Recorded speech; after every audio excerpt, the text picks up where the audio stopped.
오늘의 말씀은 창세기 19장 10절에서 11절 말씀입니다. 그 사람들이 손을 내밀어 롯을 집으로 끌어들이고 문을 닫고 문 밖에 무리를 대소를 막론하고 그 눈을 어둡게 하니.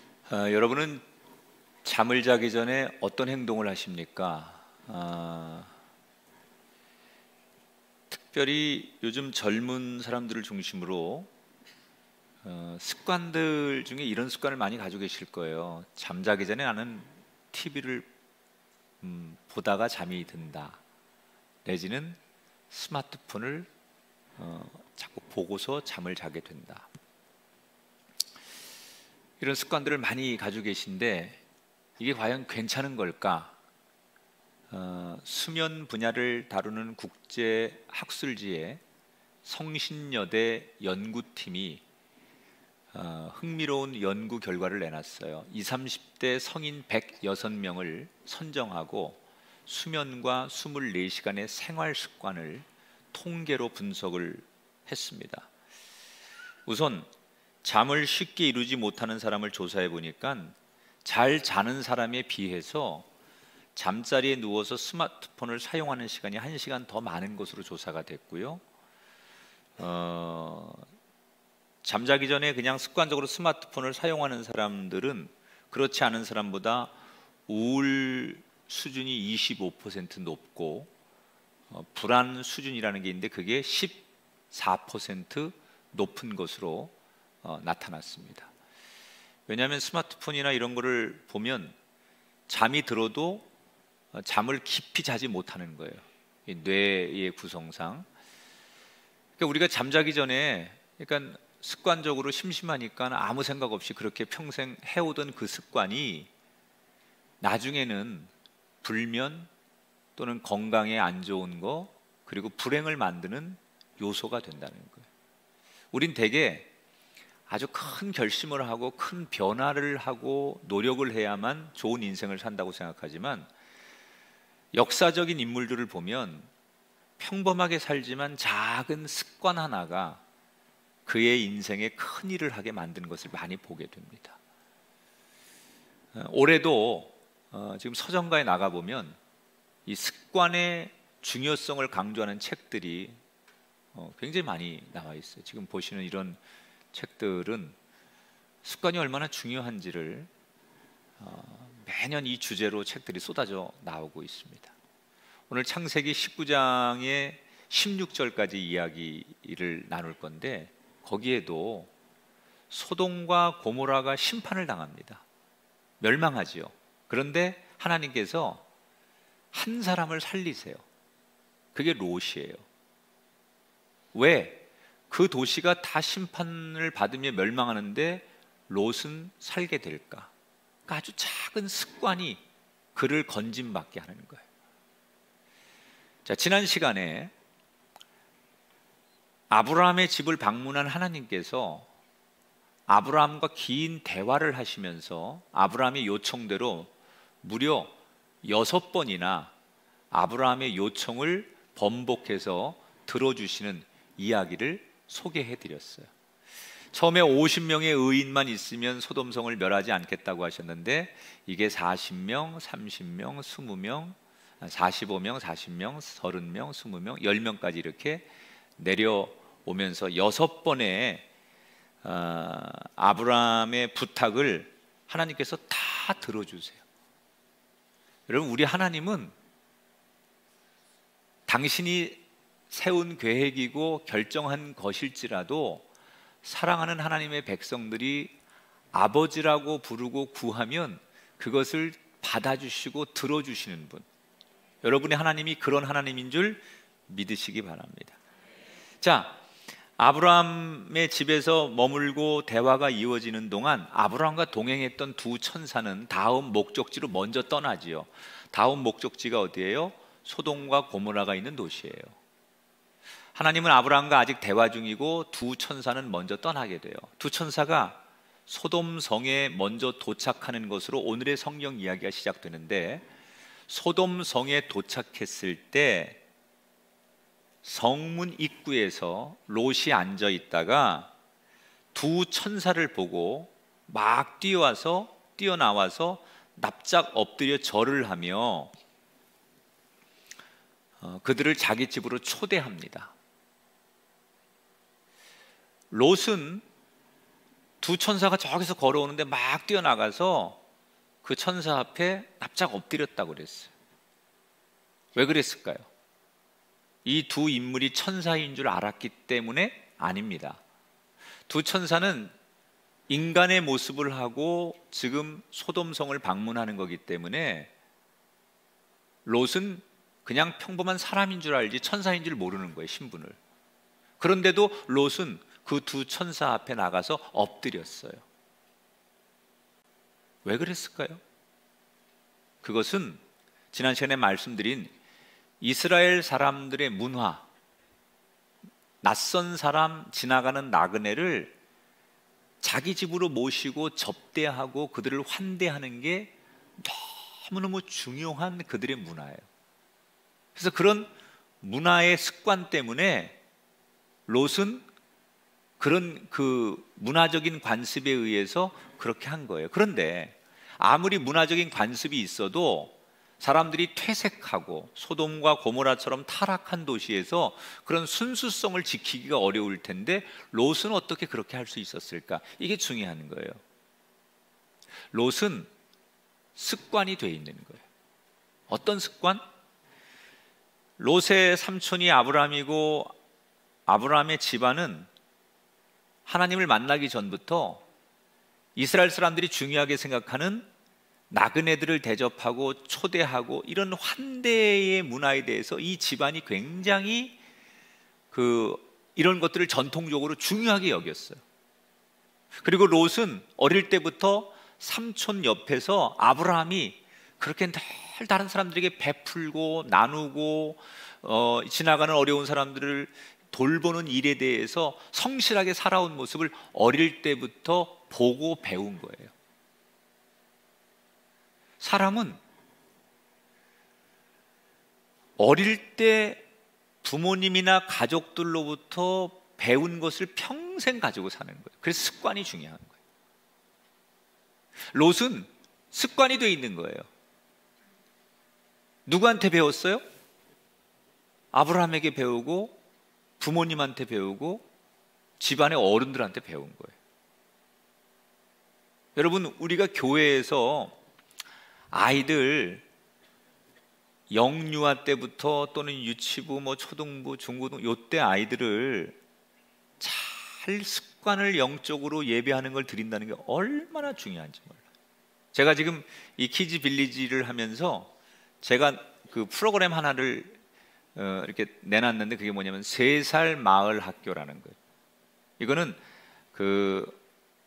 엄마들이 아이를 임신하면 뱃속에 있을 때부터 아이가 3살이 될 때까지 엄마 아빠와 함께 교회가 제공하는 프로그램에 아이가 적응하게 만드는 거예요. 그러니까 유대인들이 이런 교육 많이 하거든요. 제가 이제 요 이름을 지은 거는 우리나라 속담에서 아이디어를 얻은 거예요. 3살 버릇 80까지 간다. 한번 아이들이 아주 어릴 적에 정말 좋은 습관을 가지면 그게 평생 가거든요. 아니, 중간에 애들이 머리가 크고 이게 자기 생각이 있어가지고 막 안 하는 것 같다가도 살아가다가 삶의 위기가 찾아오고 어려운 일이 찾아오면 언제로 돌아가느냐? 가장 처음으로 돌아가는 거예요. 그래서 한번 습관을 들여놓으면 그게 평생을 가고 위기의 순간에는 다시 그 처음의 습관으로 돌아가는 거예요. 그래서 여러분, 부모님들이 참 중요한 거예요. 가정이 주일을 왜 성수해야 되는지, 우리가 하나님 앞에 어떻게 말씀 앞에 엎드려야 되는지 이걸 가르친다는 게 얼마나 중요한지 몰라요. 근데 그걸 다 놓친 거예요. 그 습관을 아이들에게 못 준 거예요, 우리 부모들이. 젊은 부모들은 이제 그런 거 잘해야 되지만 이미 아이들 다 커서 안 된다고 생각하는 할아버지 할머니들은 손주 손녀한테 하셔야 돼요. 잘 하셔야 돼요. 그러면 애들이 평생 가는 거예요. 아이들 밥 먹는 습관, 잠자는 습관, 인사하는 습관, 양치하는 습관 다 뭐예요? 어릴 때 배운 대로 하는 거예요. 배운 대로. 한 번 그렇게 배우면 평생 그렇게 하는 거예요. 지금 롯은 천사인 줄 모르고 나가서 그냥 지나가는 나그네인 줄 알고 저녁이 됐는데 어딜 가십니까? 우리 집에서 묵어 주십시오. 습관적으로 그렇게 나가서 간곡하게 요청을 합니다. 이때 이 두 천사는 아브라함 때와는 달리 처음에는 이 롯의 그 청을 거절합니다. 왜냐하면 아까는 낮에는 아브라함을 보려고 왔기 때문에 아브라함의 청에 의해서 집에 들어간 거지만 지금 이 소돔성은 롯의 집을 방문하는 게 목적이 아니라 소돔 자체의 죄악을 보려고 온 거예요. 그래서 롯의 집에 안 들어가려고 하죠. 그런데 이 롯이 거듭 이 두 천사에게 그래도 우리 집에 오십시오. 우리 집에 거해 주십시오. 라고 거듭 더 간곡한 요청에 두 천사가 롯의 집에 따라가는 거예요. 그러니까 우리가 신앙생활을 하면서 한 번 더의 이 습관을 가져야 돼요. 처음엔 거절당했지만 한 번 더 요청했던 롯처럼 우리가 처음에는 그 말씀이 들리지 않지만 한 번 더 듣는 롯과 같은 심정으로 말씀 앞에 서고 기도하고 찬양하고 그렇게 우리의 신앙이 롯과 같은 태도를 가질 때 여러분 이게 운명을 바꾸는 거예요. 처음에 거절당했을 때 천사가 롯의 집에 안 들어갔잖아요. 그런데 한 번 더 거듭 요청해서 그 천사들이 롯의 가정에 방문했기 때문에 롯의 운명이 결정되는 거예요. 이 한 번 더의 신앙, 이게 얼마나 중요한지 몰라요. 그들에게 맛있는 음식을 접대하고 잠자리를 내어드리고 그들이 편히 쉬도록 이제 그렇게 그 밤을 그렇게 지내게 됩니다. 그런데 막 잠이 들려고 하는데 갑자기 누군가가 바깥에서 심하게 문을 두드리는 거예요. 쾅쾅쾅쾅쾅쾅 막 문을 두드려. 누군가 싶어서 롯이 밖에 나가봤더니 한눈에 보기에도 살기가 느껴지는 아주 험상궂은 남자들이 문 앞에 몰려왔어요. 근데 그 사람들은 롯이 몇 사람은 모르지만 대부분은 다 그 지역에서 알고 있는 사람들이에요. 근데 이 사람들이 다짜고짜 롯에게 뭐라고 하느냐? 야, 너희 집에 오늘 낯선 남자들 2명이 손님으로 왔다는데 우리가 그들과 좀 즐겨야 되겠다. 그들을 불러내라. 이렇게 요청해. 이게 성경 원문에 보면 강간하겠다는 거예요. 남자가 남자를 강간하겠다는 거 뭐예요? 동성 강간하겠다는 거예요. 근데 이렇게 요청하는 이 사람들이 무슨 죄의식이 있거나 이걸 잘못한 거니까 숨어서 하거나 그런 게 아니에요. 대놓고 내가 오늘 너희 집에 온 손님들하고 오늘 밤 같이 동침해야 되겠다. 그러니 우리한테 불러내라. 그리고 집단으로 와서 집단 강간을 하겠다고 선전포고를 하는 거예요. 엄청난 상상할 수 없는 죄를 아무렇지도 않게 짓는 걸 선포하고 이들은 도전을 하는 거예요. 여러분, 동성애는 성경이 하나님이 가장 싫어하는 큰 죄 중에 하나예요. 많은 분들이 동성애를 인권과 연관해서 얘기하는데 동성애와 인권은 달라요. 동성애는 죄입니다. 그러나 그런 사람들에 대해서 교회가 하나님의 사람들이 어떻게 이들을 돌볼까에 대한 고민을 하셔야 돼요. 동성애가 서울시 한복판에서 퀴어 축제가 열립니다. 문제가 없습니까? 이걸 마치 침묵하고 이런 것을 동조하는 것이 굉장히 훌륭한 생각이라고 생각하는 사람이 있습니다. 그렇지 않습니다. 큰 죄입니다. 하나님의 창조 질서에 안 맞는 겁니다. 정치인들이 이런 것들을 이슈화해서 엄청난 나라를 파멸로 몰고 가는 일을 하면 안 돼요. 그러나 분명한 것은 그들을 어떻게 우리가 돌보고 그들을 어떻게 하나님의 사랑의 눈으로 회복하게 하고 그것들을 교회는 어떻게 기도하며 고민할까를 해야지, 그들은 우리와 상관이 없고 그들은 죄인이기 때문에 우리는 그들을 멀리해야 된다, 이것도 위험한 생각이에요. 아무튼 지금 소돔성에는 엄청난 지금 일이 일어나고 있는 거예요. 여러분, 지금 소돔성의 그 영적인 상태를 오늘 성경이 딱 19장에 선명하게 보여주잖아요. 동물만도 못한 말초적인 욕구로 살아가는 사람들. 근데 대부분의 사람들은 이걸 방조하는 거예요. 이 얘기는 소돔성은 지금 이런 사건이 롯의 집에서 오늘만 일어난 게 아니라 일상적으로 일어나고 있다는 얘기예요. 그리고 어느 누구도 이것을 죄의식으로 느끼지 못하는 거예요.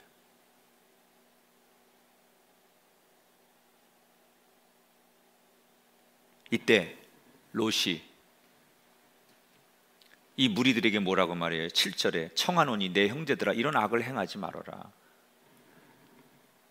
아니, 자기 집에 찾아온 손님들을 그냥 무례하게 못된 짓을 하려고 하는 이 사람들에게 안 된다, 하면 안 된다라고 제재하지만 이미 눈이 충혈되고 살기가 느껴질 만큼 완전히 돌아버린 이 사람들은 그런 말이 귀에 들어오지 않는 거예요, 상식적으로. 그러니까 너무나 다급한 이 롯이 이 사람들에게 이 어려운 상황을 돌파하기 위해서, 빠져나가기 위해서 더 충격적인 제안을 해요. 그게 뭐냐면 손님들 대신에 자기 집에 지금 현재 약혼 중에 있는 두 딸을 내어주겠다.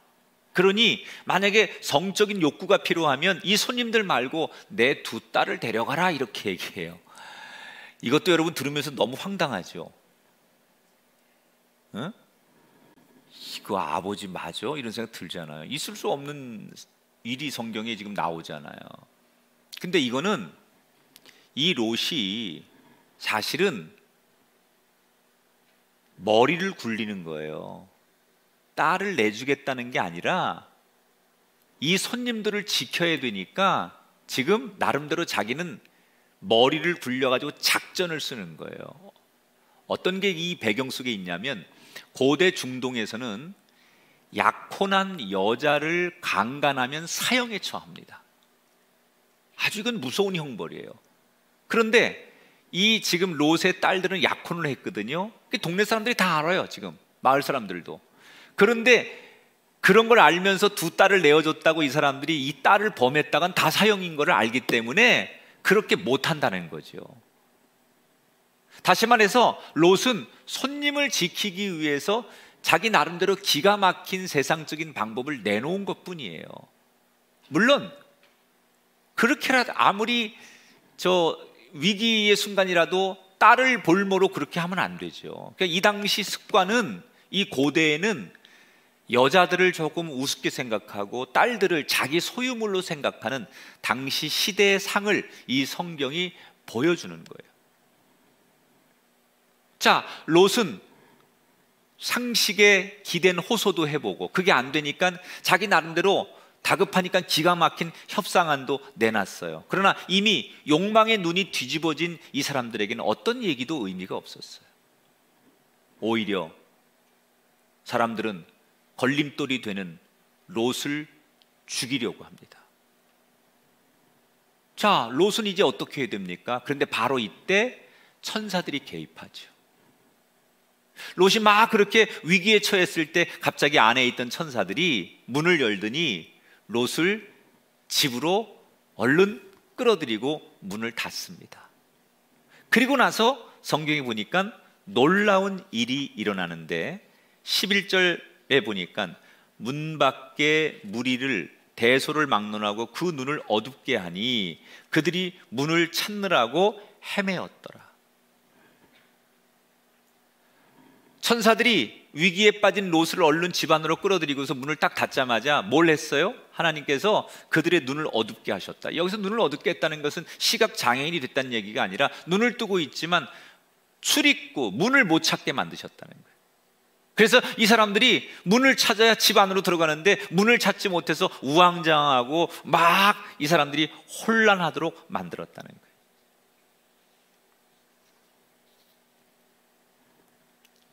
그리고 이런 모습을 정확하게 보여주면서 소돔과 고모라에 대한 심판은 여기서 확정이 됩니다. 자, 지금 심판받기 전에 소돔과 고모라의 죄악상을 대표적으로 성경은 소개하고 있는 거예요. 근데 그 중에 단 한 명이라도 지금 우리가 하고 있는 이 일이 잘못된 건 아닐까? 이건 우리가 하면 안 되는 일 아닌가? 고민하는 사람 또는 하나님 앞에 이걸 가지고 묻거나 죄의식을 느끼는 사람이 한 사람도 없었다는 거예요. 그 누구 하나, 야, 우리가 이렇게 하면 안 되는 거 아니야? 야, 이거 하나님 보실 때 우리가 큰일 나는 거 아니야? 뭐 이렇게 말하는 사람이 있거나 고민하거나 누구와 이런 걸 의논하는 사람이 한 사람도 소돔과 고모라에는 없었다는 거예요. 여러분, 우리 인생은 자기가 뜻한 대로 일이 다 되는 사람은 한 사람도 없습니다. 어떤 인생도 살다 보면 내가 생각한 것이 가로막히고 길이 안 보일 때가 나타나요. 그거는 목사인 저도 예수 믿는 우리도 다 마찬가지예요. 그때 우리가 길이 막히고 또 가던 길이 보이지 않을 때 어떤 모습을 하나님 앞에 보여야 되느냐? 오늘 이 장면에서 우리 믿는 사람이 가져야 될 작은 영적인 습관 하나가 뭐냐? 따라합시다. 주님, 제가 무엇을 해야 합니까? 이 습관을 가져야 돼요. 길이 막히거나 길이 없어졌을 때 우리가 가져야 될 영적인 습관 중에 하나, 주님, 제가 무엇을 해야 됩니까? 라고 주님께 뜻을 묻고 길을 구하는 습관을 가져야 돼요. 모세가 이스라엘 백성들을 이끌고 이집트를 탈출했어요. 구름 기둥과 불 기둥을 따라서 쫙 갔잖아요. 그런데 구름 기둥과 불 기둥을 따라갔을 뿐인데 앞에는 큰 바다가 나타납니다. 모두가 절망하고 낙담하고 후회하고 원망하고 돌아가자는 사람도 있고 헤엄쳐 건너자는 사람도 있고 난리가 났습니다. 그때 모세는 뭘 합니까? 모든 걸 멈추고 하나님 앞에 기도합니다. 하나님, 어떻게 해야 합니까? 이때 하나님께서 하나님께 묻는 모세에게 응답하시죠. 바다를 갈라서 길을 내시는 거예요. 여러분, 가다가 길이 막히면 또는 가다가 길이 없어지면 안 되는 길을 억지로 부딪히지 말고 그 대신 잠깐 멈춰 서셔서 주님께 길을 여쭙고 주님께 뜻을 구하십시오. 그러면 하나님께서 자신의 뜻을 알려줄 것이고 여러분에게 길을 열어주실 줄 믿습니다. 그 작은 한마디의 읊조림이 우리의 인생길을 가르는 거예요. 그 작은 한마디에 그 별것 아닌 것 같은 습관 하나가 여러분의 가정, 여러분의 자녀들, 여러분의 인생의 운명을 바꾸는 거예요. 주님, 어떻게 하지요? 라고 하는 이 읊조림 하나가. 지금 롯이 이 작은 읊조림 하나 때문에 의로운 사람 10명이 없는 이 소돔성에서 하나님 앞에 구원을 받는 거예요.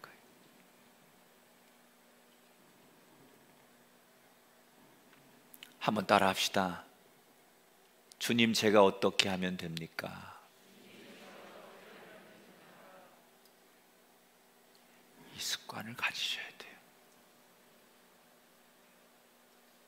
습관적으로 자꾸 그렇게 하나님 앞에 그렇게 물어보고 혼자 독백처럼 고백하세요.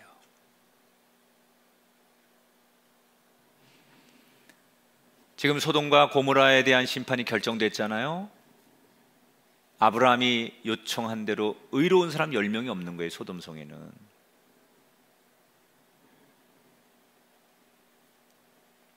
이때 이 상황에서 천사들이 롯에게 이제 여기는 내일 아침 동트기 전에, 내일 아침 동이 트면 심판을 받고 이 도시는 멸망할 것이다. 그런데 하나님께서 너를 살리기로 하셨으니까 아주 중요한 얘기를 하세요. 내 가족들이나 이웃 중에 누구든지 너를 따르는 사람이 누가 있느냐, 그들을 모두 데리고 나오너라, 이렇게 얘기해요. 이 마지막 찬스거든요. 롯에게 여기를 심판할 걸 알려주면서 오늘 밤 너 말을 믿고 따라오는 사람이 있거든, 모두 데리고 나와라. 그리고 마지막 기회를 주세요. 그럼 보세요. 의인이 10명이 없어요, 소돔과 고모라 땅에. 그런데 롯 한 사람 때문에 그의 가족과 친구가 구원받을 수 있는 은혜가 주어졌어요. 여러분, 지금도 이 하나님의 은혜는 우리들에게 임하는 줄 믿습니다. 여러분이 여러분 가정의 복의 근원이 되셔야 돼요. 다른 부모, 형제 또는 가족들이 예수 안 믿고 홀로 믿음을 가지고 살아갈지라도 여러분이 복의 근원이 되셔서 그 마지막 때에 너를 따르는 그런 사람이 있다면 같이 구원하리라 라고 하는 하나님의 이 마지막 기회를 여러분이 있어야 받게 되는 줄 믿습니다. 여러분, 우리가 이 한복판의 교회가 이 땅에서 해야 될 일이 바로 이 롯에게 주었던 하나님의 음성을 듣고 나타내는 그 한 사람 되기 위해 교회에 필요한 거예요. 복의 근원이 되어라. 롯이 생각해 보니 이웃들 가운데는 아까 대문 앞에 나와가지고 살기등등하게 얘기했던 그 이웃들이 자기 이웃들인데 누구도 자기 말을 안 듣잖아요. 아내와 딸들은 들었겠죠. 그리고 떠올렸던 사람이 누구예요? 약혼한 예비 사위들이 떠오른 거예요.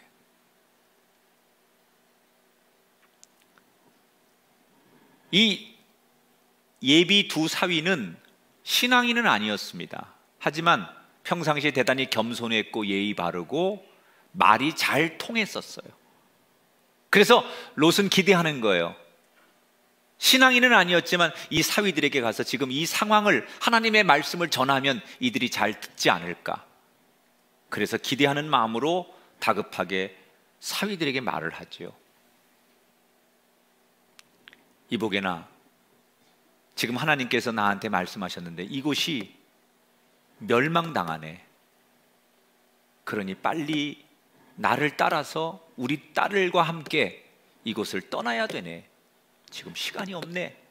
이러고 정확하게 하나님께 들은 이야기를 사위들에게 해주는 거예요.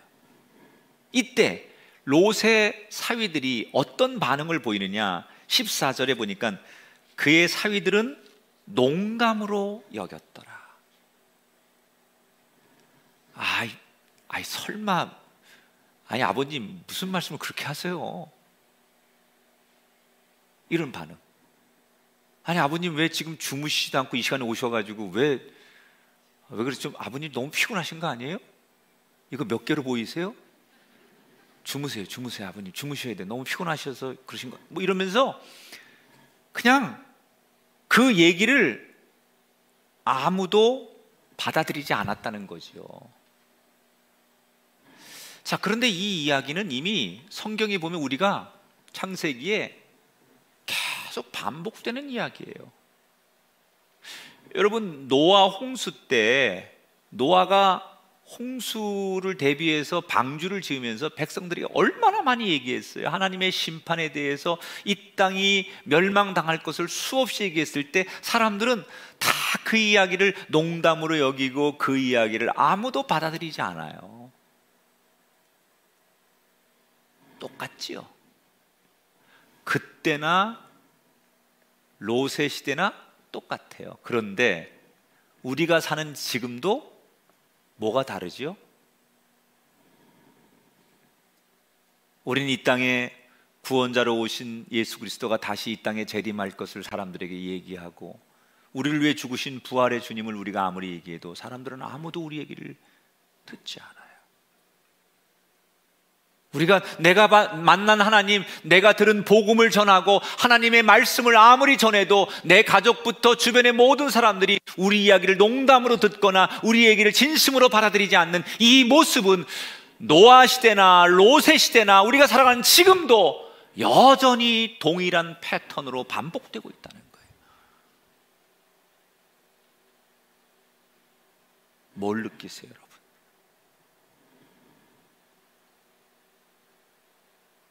이렇게 비교하면 롯의 시대와 노아 시대와 그리고 신약의 시대를 거쳐서 지금 우리가 살아가는 이 시대에 우리의 삶을 비추어 보면 훨씬 실감이 가십니까?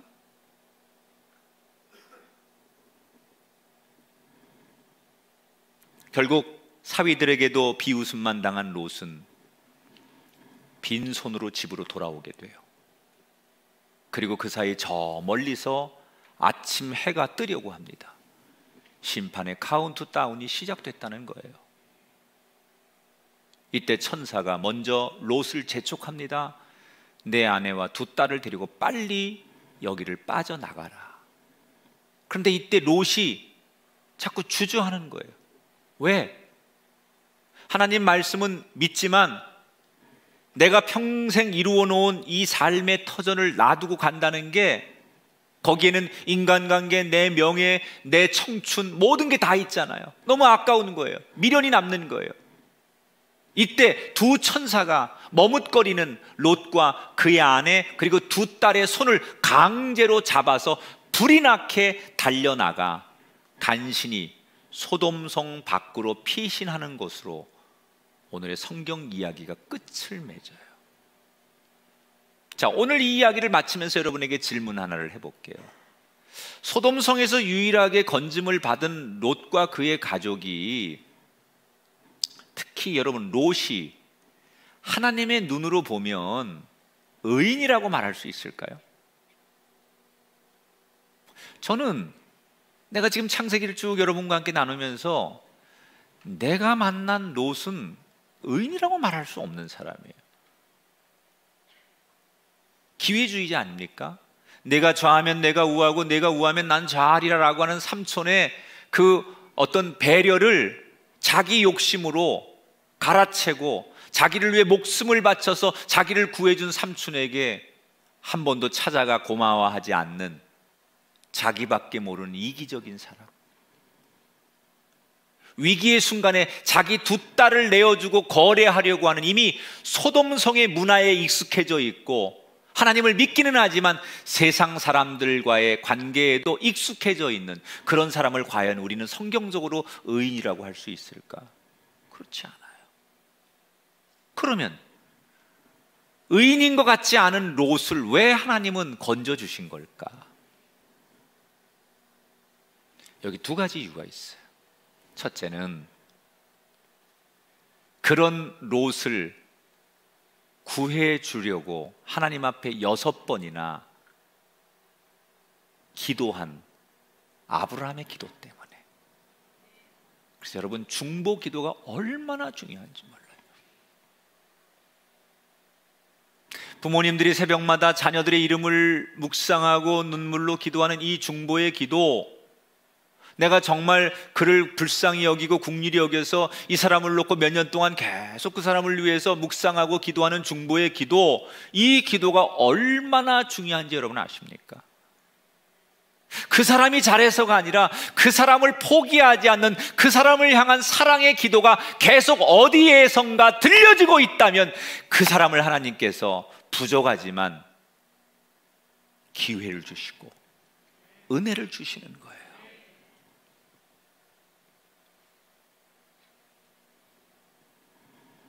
그래서 우리가 누군가를 위해 기도하는 게 참 중요한 거예요. 저는 교회에서 우리가 기도할 때 항상 기도 제목을 공개적으로 나눌 때 나라와 민족을 위해, 위정자들을 위해, 통일을 위해, 누가 그러더군요. 목사님 맨날 똑같은 기도만 그렇게 무슨 앵무새처럼 합니까? 무슨 효과가 있습니까? 이 사람들은 영적인 질서를 몰라서 그러는 거예요. 내가 기도해서 그게 지금 당장 안 이룬다고 기도가 안 되는 게 아니라, 그렇게 의로운 사람들이 그 도시와 그 민족과 그 세대를 향하여 간절히 무너지지 않게 기도하는 기도 때문에 하나님이 이 땅을 살펴보시고 자비를 베푸신다는 걸 알아야 돼요. 두 번째, 아브라함이 이 롯을 위해 기도했다고 하더라도 뭔가 하나님 보실 때 롯이 마음에 드는 구석이 하나라도 없다면 건진받지 못했을 거 아니에요. 소돔성의 다른 그런 죄인들과 똑같았다면 롯도 심판받아야죠. 그런데 아브라함이 그렇게 기도해 주었지만 그래도 하나님 보실 때 다른 소돔과 고모라 성에 있는 사람 같지 않은 롯에게 뭔가 하나님 보실 때 좋은 면이 있었기 때문에 롯을 구원하지 않았을까? 그게 뭘까? 이거예요. 롯은 일단 하나님께로부터 말씀이 들리면 아멘을 할 줄 알아요. 자, 사위들은 이 땅에 곧 심판이 있을 것이다 라는 하나님의 말씀을 들었는데 어떻게 여겼다고요? 농담으로 여겼어요. 반면에 롯은 천사들에게 하나님 말씀을 들었는데 그 말씀을 듣고 내가 살고 있는 이 소돔성에 대한 아쉬움, 미련은 있었지만 하나님 말씀을 믿었어요. 그래서 심지어 사위들에게도 그 말씀을 전하는 거예요.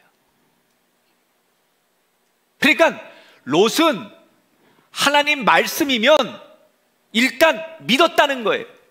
내 상식과 내 기준에, 내 형편에 안 맞더라도 그런 거 판단하지 않고 이게 하나님의 말씀이니까 받아들이고 하나님이 하시는 말씀이니까 아멘하고 하나님이 하시는 말씀이니까 믿었던 거예요. 이게 롯과 소돔 사람들의 차이였고 이게 롯과 사위들의 차이였어요.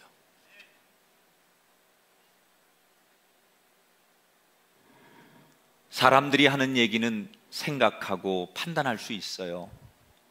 그러나 하나님이 하시는 이야기는 일단 아멘하고 받아들이는 습관.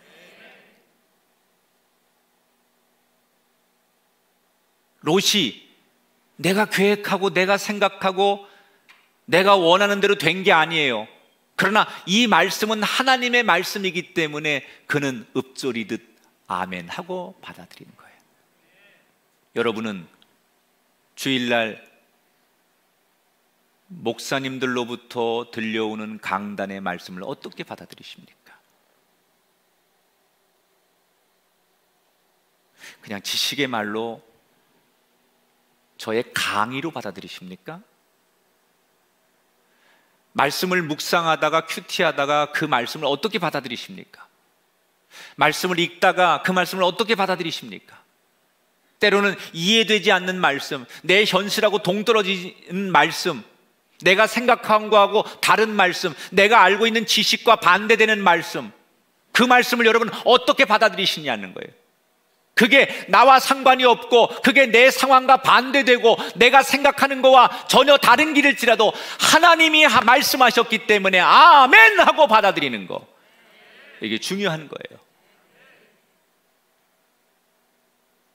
다시 묻습니다. 여러분은 하나님 말씀을 아멘하고 받아들이십니까? 아니면 이 사위들처럼 설마라고 받아들이십니까? 아멘과 설마는 그렇게 말하는 시간이 0.5초도 안 돼요. 그러나 그 짧은 시간, 그 짧은 한마디가 삶과 죽음을 가르고 구원과 심판을 가르는 거예요. 우리가 하나님 말씀 앞에 가져야 될 습관이 뭐예요?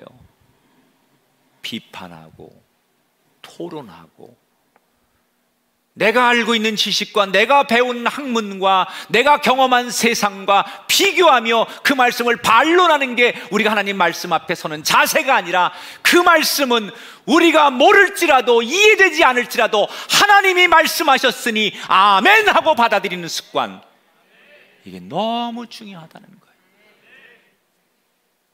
이 작은 습관, 아멘이 쌓이고 쌓일 때 믿음의 성을 이루는 거고, 그 믿음이 커질 때 저와 여러분이 구원에 이르는 줄 믿습니다. 따라합시다. 작은 습관이 중요합니다. 아멘 하십시다.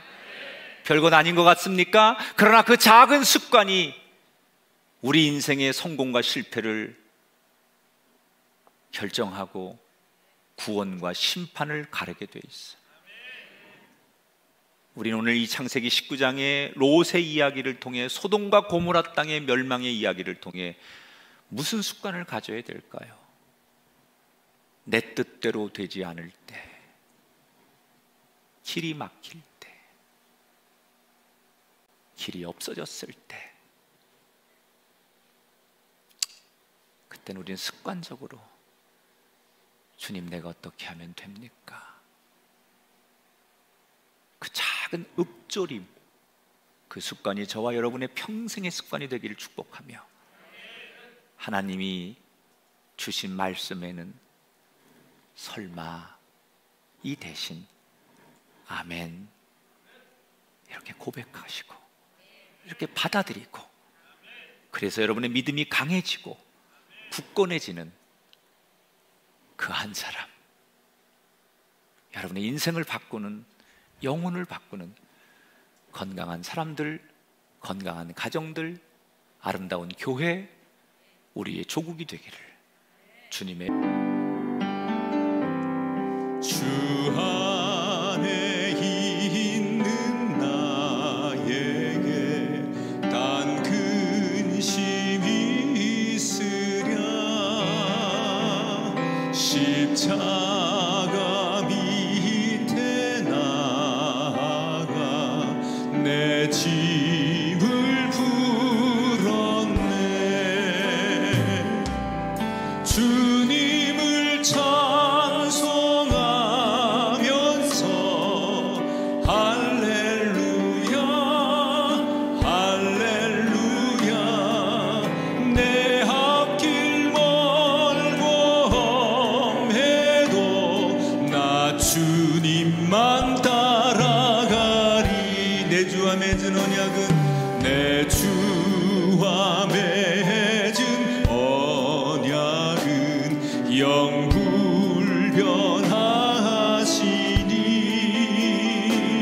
그 나라 가기까지는 늘 보호하시네. 주님을 찬송하면서 할렐루야 할렐루야. 내 앞길 멀고 험해도 나 주님만 다. 주님을 찬송하면서, 주님을 찬송하면서 할렐루야 할렐루야. 내 앞길 멀고 험해도 나 주님만 따라가리.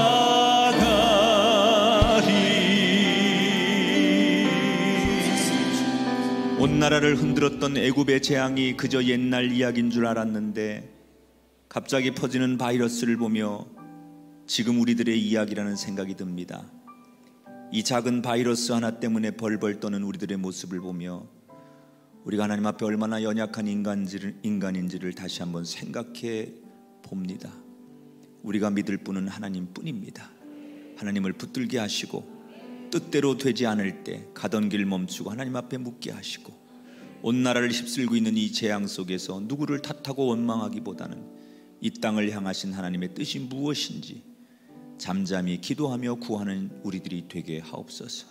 당신이 말씀 주셨으니 아멘하게 하셔서 우리의 믿음을 보이게 하시고, 하나님의 비에 너무나 작은 상식과 논리로 하나님을 판단하지 않게 하시고, 나보다 나를 잘 아시는 주님, 온 세상을 보시는 주님을 믿고 따르게 하옵소서.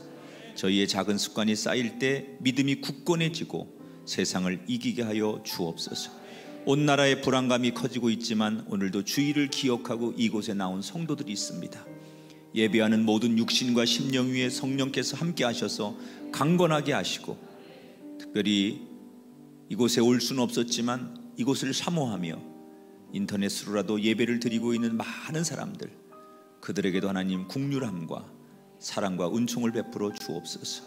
오늘도 하나님 앞에 예배하며 11조 감사의 예물 드리오니 귀하게 써주시고 우리의 마음과 정성을 받아 주시고 한없는 축복을 주옵소서. 우리 아이들을 축복합니다. 곳곳에서 예배하는 우리 아이들 꿈을 품게 하시고 그 꿈으로 살 때 어두운 세상을 이끄는 이 시대의 리더들이 되게 하옵소서.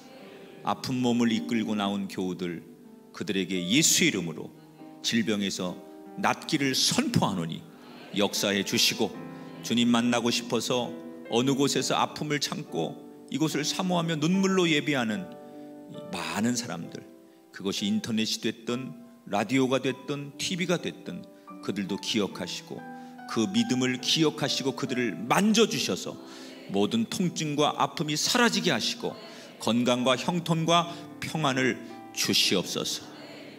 이제는 우리 주 예수 그리스도의 은혜와 하나님 아버지의 극진하신 사랑하심과 성령님의 감화 감동 역사하심이 모든 성도들과 이 나라 위에, 아니 죄악으로 가득하고 하나님 앞에 다시 새로워져야 할 이 지구촌 곳곳에 하나님의 은혜가 영원토록 함께하기를 축원하옵나이다.